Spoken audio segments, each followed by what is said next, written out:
Bueno, esta mañana volvemos al Evangelio de Marcos, el versículo 7, 24 al 30.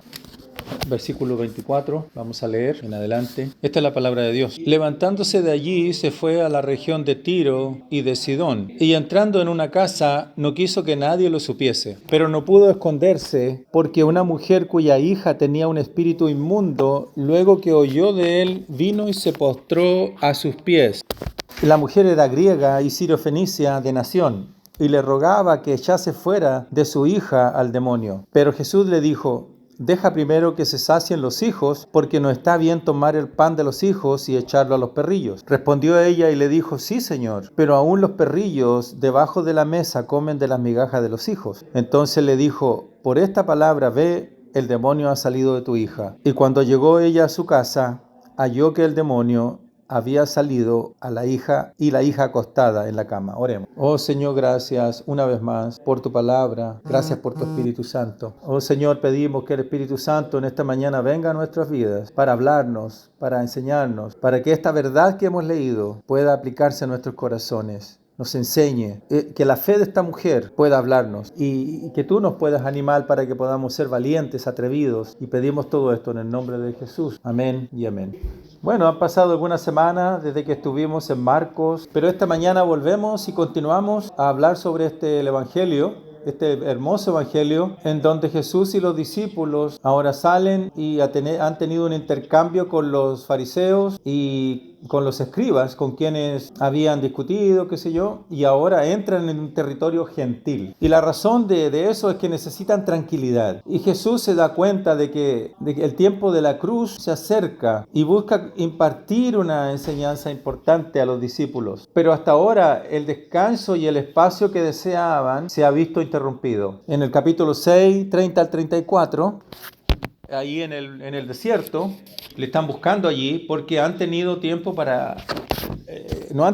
para comer. Entonces Jesús dice: bueno, vayamos a un lugar desolado para descansar. Así que suben a una barca y viajan a través del mar de Galilea con la intención de retirarse a un lugar tranquilo en el desierto. Sin embargo, su destino es anticipado. Las multitudes se les han adelantado y en lugar de llegar a un lugar tranquilo, se encuentran en una costa llena de un gran grupo de personas que necesitan ser alimentadas por el viaje. Y leemos cómo Jesús los alimentó milagrosamente, y habiendo hecho esto, Jesús envía a sus discípulos en barca delante de él. Para entonces están aún más cansados, por lo que amarran la barca en Genesaret y una vez más con la intención de descansar. Pero no fue así. Las personas tras personas comenzaron a llevar a sus seres queridos a Jesús para que los sanara. De modo que donde quiera que iban, pueblos, ciudades, campos, mercados, se encontraban con una gran multitud de gente y con necesidad de sanación. Así que donde quiera que Jesús iba, la gente buscaba la sanidad de sus seres queridos. Y eso fue lo que él hizo. Así que en este punto ellos habían viajado a Tiro y a Sidón y querían pasar desapercibidos.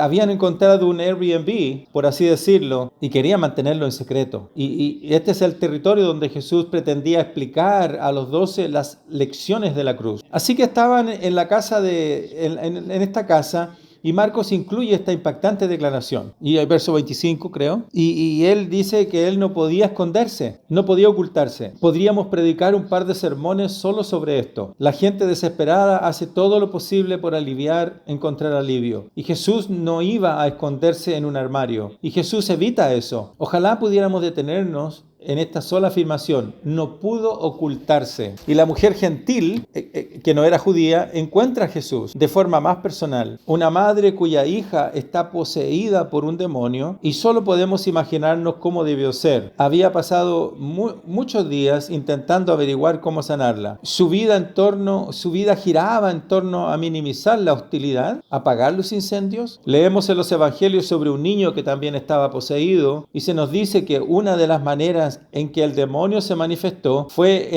en el terrible y angustioso daño de ser arrojado al fuego y al agua. Así que solo podemos empezar a imaginar que pudo haberla llevado a la desesperación. Esta desesperación fue la que la llevó a Jesús. Y como otros que habían mostrado desesperación ante Jesús, Jairo, el centurión romano, los de Genezaret, ella acude a Jesús rogándole que expulse al demonio de su hija. Y puede parecer a primera vista que la respuesta de Jesús hacia ella fue inusual e incluso desalentadora cuando le dice: no está bien tomar el pan de los hijos y echarlo a los perrillos. Pero lo que necesitamos entender es que Jesús está hablando de su propósito, no de su deseo. Y lo sabemos porque el término perros no es la jerga peyorativa para los gentiles. No es la palabra para expresar desaprobación, sino en el término de un perro doméstico. Entonces Jesús dice, en esencia, mi propósito es descansar, debo pasar tiempo con los discípulos instruyéndolos. Los niños, por así decirlo, necesitaban alimento. Y lo que dice a continuación es una respuesta notable que demuestra su humilde pero persistente confianza. Y dice: sí, Señor, pero hasta los perros se comen las migajas de los niños. En otras palabras, si me someto a ese propósito, pero ¿no podría eso descalificarme para recibir alguna de las migajas de tu misericordia, Jesús? Esa es la respuesta que le da la mujer. Fue una respuesta humilde, pero audaz. Y debido a esta santa persistencia, Jesús responde y le concede el éxito de lo que pide. Así regresa a casa con su hija y el espíritu maligno desaparece. Este es un relato notable del poder de Jesús, ¿no es cierto? Y de un corazón humilde de intercesión que mira a Jesús con fe. Esta mañana espero que este encuentro nos fortalezca al ver el deseo de Cristo de concederle su petición, porque con la ayuda del Espíritu seamos conocidos como quienes acuden a Jesús como intercesores, como los que piden. Entonces, el primer punto es venir a Jesús como suplicante, como los que piden.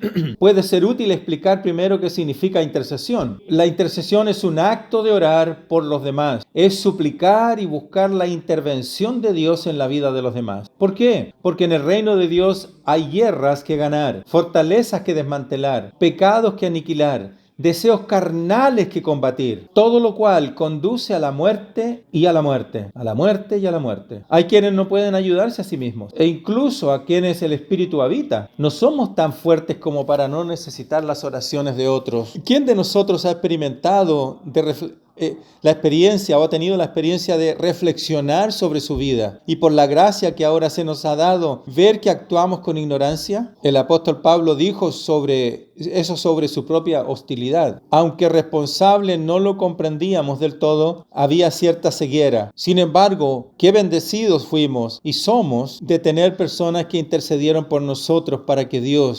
interviniera. La necesidad es grande. Así que orar no es solo algo bueno, es una fuente de vida que sobreabunda. Pero lo absolutamente convincente de este encuentro entre esta mujer y Jesús es que ella viene a nombre de su hija. Y aunque su propia vida estaba muy ligada a la vida de su hija, notamos que a lo largo de todo esto, su hija no dice ni hace nada. Mire, observe esto, ni siquiera está presente. Todavía por la misericordia de Jesús es rescatada del mal que la ata. Y esto no es una motivación convincente para interceder por otros. Yo no sé qué es. Aumenta esos pensamientos que pueden comenzar a acechar en nuestras mentes de que no tiene sentido orar por esta o aquella persona porque le falta deseo o comprensión. Es decir, ¿qué deseo o comprensión expresó esta chica además de estar bajo la influencia del mal? ¿Qué entendió aparte de lo que este demonio buscaba que llevara a cabo? Podríamos decir lo mismo de muchos ejemplos en la Escritura. ¿Qué habilidad poseía Pedro mientras yacía en una celda? Sin embargo, la iglesia oró con valentía por cosas que necesitaban que solo Dios llevara a cabo. Y fue gracias a sus oraciones que se aflojaron las ataduras, y Pedro pronto se encontró llamando a la puerta de quienes anhelaban su liberación. Todos podemos darnos a nosotros mismos sin importar nuestros dones y nuestra posición en la vida. Me gustan las palabras de Spurgeon sobre esto. No todos podemos discutir, pero todos podemos orar. No todos podemos ser líderes, pero todos podemos ser defensores. No todos podemos ser poderosos en la retórica, pero todos podemos ser prevalentes en la oración. Recordamos una vez más que esta mujer no buscó a Jesús porque pudiera, sino porque estaba desesperada. Ojo con eso, que nunca olvidemos que la intercesión es el medio que Dios nos ha dado para intervenir. En cuanto a la intercesión, surgen dos preguntas sencillas al buscar la ayuda de alguien. La primera, ¿es capaz? La segunda, ¿están dispuestos? Ambas son ciertas en Cristo. Él ocupa su trono celestial. No está limitado por el tiempo ni el lugar. Su espíritu renueva y obra poderosamente en los corazones de las personas caídas. Él es capaz. Él puede hacerlo. Asimismo, habiendo dado su vida para redimir a los pecadores con su sangre, ciertamente está dispuesto. No se debe a nosotros, no se debe a nuestro poder ni a nuestro deber, sino a Él. Es por su nombre, su poder, su misericordia, su gracia, el nombre que es sobre todo nombre. Sabiendo que su oficio en el cielo es de intercesión, sigamos acudiendo a Jesús como suplicantes, como intercesores. Pero también debemos entender, si queremos ser grandes intercesores, no podemos descuidar la oración por nuestro propio corazón. Si no aprendes a orar por tu propio corazón, no serás eficaz intercediendo por los demás. La persona que aprende a orar y guardar su corazón delante de Dios es la persona idónea para interceder por los corazones de los demás. ¿A dónde has ido en medio de la acusación y una conciencia culpable? Haber encontrado paz al mirar la cruz significa que sabes lo que se requiere para interceder por los demás. ¿Has sentido miedo y has necesitado mantener tu corazón cerca de Cristo? Entonces puedes orar con eficacia por quienes enfrentan lo mismo. ¿Cómo lo ha necesitado tu corazón en momentos de desánimo o contratiempo? ¿Por quién estás intercediendo tú? ¿Cómo te ha traído el Espíritu consuelo y vida? Anda Jesús como intercesor y intercede por los demás. Esta es la primera cosa. La segunda cosa es que nuestras peticiones sean humildemente envalentonadas. Observamos que la fe de esta mujer era audaz, era humilde, se sometía a los designios de Dios, pero no estaba dispuesta a irse con las manos vacías. Aunque el caso de su hijo parecía desesperado, tenía una madre que oraba, y donde hay una madre que ora, siempre hay esperanza. ¿Cuántos de nosotros podemos dar testimonio de alguien que intervino en la brecha por nosotros y buscó al Señor por nosotros? Quizás no lo supieran en ese momento, ni de cuántas peticiones se presentaron. ¿Cuántas oraciones se han levantado por ti? ¿Cuán agradecidos podemos estar de que haya personas que intercedieron por nosotros? Incluso cuando no queríamos saber nada de Cristo o no podíamos hacer nada por nosotros mismos, Él escuchó sus oraciones, tus oraciones, e intervino. Y su intervención nos trajo vida, incluso fe salvadora. Habiendo tenido la alegría de escuchar muchos de sus testimonios, muchos de ustedes lo hicieron por la intercesión de un padre o madre. Si bien Jesús fue a quien acudieron en busca de ayuda, ustedes fueron el objeto de sus oraciones al invocar su nombre. Acabamos de presenciar esto en los votos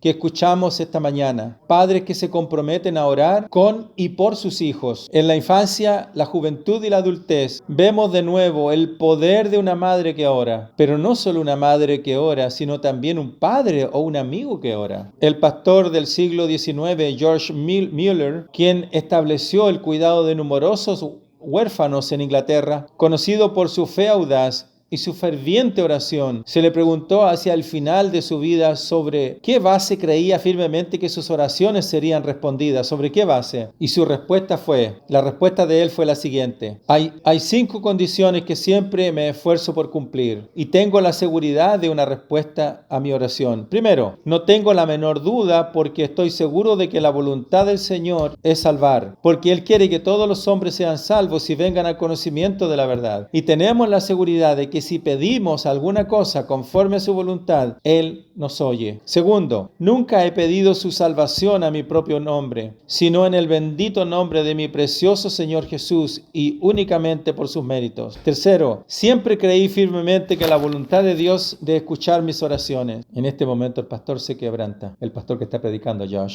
No tengo conciencia de haber cedido ante ningún pecado, porque ni en mi corazón hubiese yo mirado la iniquidad. El Señor no me escucharía cuando clamara. He perseverado en la oración durante más de 52 años y continuaré hasta que llegue la respuesta. Se nota, humilde, ¿no? Conforme a la verdad y una conciencia, pero valiente, apelando al corazón de Cristo. con fe, creyendo en su disposición a escuchar. Dado que es el Día del Padre, permítanme dirigirme específicamente a los hombres sobre este punto. Aunque esto ciertamente es cierto para hombres y mujeres, sigan orando por sus hijos e intercediendo por los hijos de esta comunidad y de cualquier otra que le pertenezcan. A ustedes pertenezcan. Puede que no sean padres, pero eso no significa que no puedan orar según el corazón de su Padre Celestial e interceder con oraciones paternales, que nos aseguremos de que no haya día en que el Señor no escuche de nosotros los nombres de los niños, jóvenes y adultos entre nosotros en nuestros hogares. Es cierto que no podemos darles un corazón nuevo, pero podemos mostrarles el camino de la vida. Podemos educarlos, pero no podemos cambiar su amor por Dios. Pero orar es algo que siempre podemos hacer. Incluso si no nos dejan hablarles de Dios, no pueden impedir que hablemos por ellos a Dios. Oremos por quienes responden y por quienes no. Mantengamos sus nombres ante el oído de nuestro Señor, ya sea con un susurro o con un llanto, según nos lleguen a la mente, durante el día y mientras estamos agobiados por la noche. Y las oraciones no son necesarias para los jóvenes, no solo son necesarias para los jóvenes, sino también para los adultos. ¿Tienes a alguien luchando por tu corazón? ¿Tienes a alguien de tu lado que va a Jesús y alaba tu nombre después de haber pasado 7, 8 y 9 rondas en el mundo, de modo que estás en él, pero no eres parte de él? Quizás te sientes inclinado a hablar con todos los demás, pero hablas con Jesús. Eso es infinitamente más importante. Que tu fe se anime a orar e implorar la bondad y la misericordia del Señor. Usa sus promesas como ariete para abrir las puertas del cielo y atraer bendiciones celestiales sobre otros. Que no miremos atrás en nuestra vejez y deseemos haber aprovechado mejor el oficio de nuestro Rey y hermano celestial. Anímate a interceder. Sé valiente en la oración, persistente. Tercer punto, que nuestras peticiones se hagan realidad mediante la persistencia. Jesús honró la intercesión persistente. Esta mujer no se desesperó tras la primera respuesta de Jesús. Siguió orando sin desanimarse. Muchas veces decimos en nuestras oraciones: hágase tu voluntad. Y esa es una hermosa declaración y una postura de corazón. Debemos ejercer una humilde sumisión ante Dios. Pero revisemos nuestras intenciones, porque lo que puede estar detrás de esa virtud es una sutil incredulidad que nos impide entregarnos a la oración persistente. El problema con la falta de esperanza persistente es que a menudo los propósitos de Dios no se conocen sin un periodo de lucha y un llamado continuo. Cuando Jesús le dijo esto al Padre, recordarás que estaba en el huerto de Getsemaní y él estaba agonizando en oración en el Getsemaní. Del mismo modo que esta mujer ante nosotros, del mismo modo que sabía esta mujer ante nosotros sobre la indiferencia, la desesperación anhela respuestas y alivio. No busca realizar un ejercicio o una tarea, busca intervención. Así que si pedimos, busquemos la respuesta. Esperemos grandes cosas de Dios. Estén atentos a las maravillosas bendiciones y descubrirán cuán dispuesto está a concedernos lo que le pedimos. Soy consciente de que quedan peticiones sin respuesta a nuestros corazones esta mañana. Estoy seguro de eso. Pero como ven, el corazón desesperado que sabe que Jesús es la única fuente de ayuda no deja que el tiempo responda por ellas. Quizás temamos perder una cita por tener que esperar la respuesta de Jesús. Pero no confundamos la espera con una negación. Perseveremos en la fe. Tras la espera pueden encontrarse cientos de comunicaciones de Jesús al Padre para nuestro beneficio eterno y el de los demás. Pero al decir esto, recordemos también que la liberación tiene sus profundidades. La liberación presente de las circunstancias es una cosa, pero el estado de nuestra alma y de la perspectiva de nuestra liberación final es otra. Sin duda, podemos confiar que si Dios en su sabiduría debe retrasar algo en el presente, podemos confiar en que está obrando para nuestro bien. Una liberación postergada nos lleva hacia una liberación aún mayor que algún día disfrutaremos. Es porque Cristo no fue liberado que un día seremos liberados completa y plenamente ahora que nos encontramos en Él. Su muerte fue la mayor intercesión de todos. Y para cerrar en esta mañana, vuelvo a George Mueller. En noviembre de 1844, escribió: comencé a orar por la conversión de 5 personas. Oré por todos los días sin interrupción. Pasaron 18 meses antes de que el primero de los 5 se salvara. Pasaron 5 años antes de ver la respuesta a la conversión del segundo. Pasaron 6 años antes de que el tercero alcanzara la fe salvadora de Cristo. Y luego pasó mucho tiempo sin señales de cambio. Los 2 últimos seguían sin convertirse. Y el pastor Charles Parson, en una entrevista, le preguntó hacia el final de su vida si pasaba mucho tiempo de rodillas. La respuesta de Mueller fue: llevo 52 años orando a diario por 2 hombres, hijos de un amigo de mi juventud. Aún no se han convertido, pero lo serán. ¿Cómo no? Pero antes de morir, uno de ellos aceptó a Cristo. Y el 10 de marzo de 1898, Mueller subió al cielo orando firmemente con fe, agradeciendo a Dios de antemano por la salvación de aquellos por quienes estaba orando. Y a los pocos meses de su fallecimiento, el último amigo en su lista de oración llegó a confiar en la misericordia y la gracia del Señor. ¿Qué más necesitamos para animarnos a perseverar, a seguir confiando, a ser fervientes al llevar los nombres y las necesidades de los demás a Jesús? Y si el día se hace largo a nuestro tiempo y nuestro tiempo es corto, que les consuele saber que porque nuestro Señor y Salvador vive, incluso nuestras oraciones pueden sobrevivirnos y encontrarnos en ese gran día con éxito. Que acudamos a Jesús como suplicantes, intercesores. Oremos y oremos y oremos con valentía y persistamos en la fe hasta que todos seamos redimidos. Oremos.